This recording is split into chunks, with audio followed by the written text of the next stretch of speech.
Hello বন্ধুরা, good morning. কেমন আছেন সবাই? আশা করি সবাই ভালো আছেন। তো আমিও ভালো আছি। সকাল সকাল চলে এলাম ছাদে। তো ছাদে দেখুন একটা শিউলি গাছ আছে, কিন্তু আমাদের অনেক গাছই আছে, তার মধ্যে একটা শিউলি গাছও আছে। তো শিউলি গাছে দেখুন ফুল এসছে, কত সুন্দর। আর এই পুজোর টাইমে ফুলগুলো ফোটে। এই ফুল দিয়ে আমরা ফুল নিয়ে গিয়ে অঞ্জলি দিই।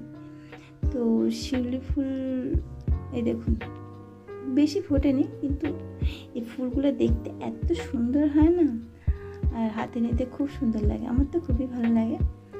আর কার কাছে শিউলি ফুল ভালো লাগে একটু কমেন্টে জানাবেন।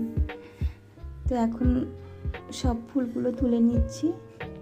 এই দেখুন, মহালয়া হয়ে গেছে মানে পুজো শুরু।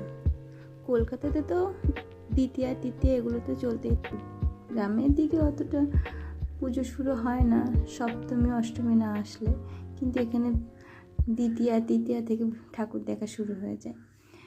তো আমরা কোনো দিন যাইনি, ওই সপ্তমী অষ্টমী নবমী এই দিনগুলোতেই যাই।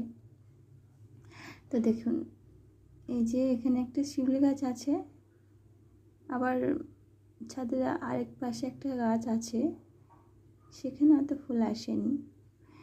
তো দেখুন, এটা আমাদের দোপাটি গাছ। হ্যাঁ, এই যে ফুলগুলো এই যে দেখছেন, এগুলো দোপাটি ফুল। এগুলো বেশ সুন্দর। এগুলো ঝুড়ো ফুল হিসেবে, কুচো ফুল হিসেবে বিক্রি হয়।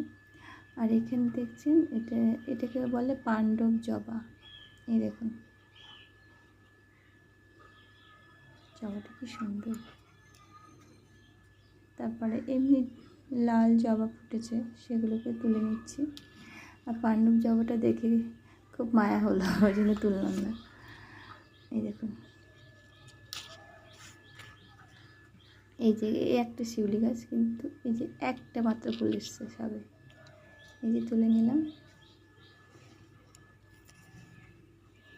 এই যে এখানে একটা জবা ফুল আছে, ওটাকেও তুলে নিচ্ছি। কি সুন্দর, এই জবাগুলো দেখতেও ভালো লাগে। তো এখানে আমার ফুল তোলা হয়ে গেছে। দেখুন, শিউলি ফুল আর জবা ফুল মিলে কতটা ফুল হয়েছে। তো ভিডিওটা এখানেই শেষ করছি। ভালো লাগলে লাইক শেয়ার কমেন্ট করবেন আর সাবস্ক্রাইব করবেন।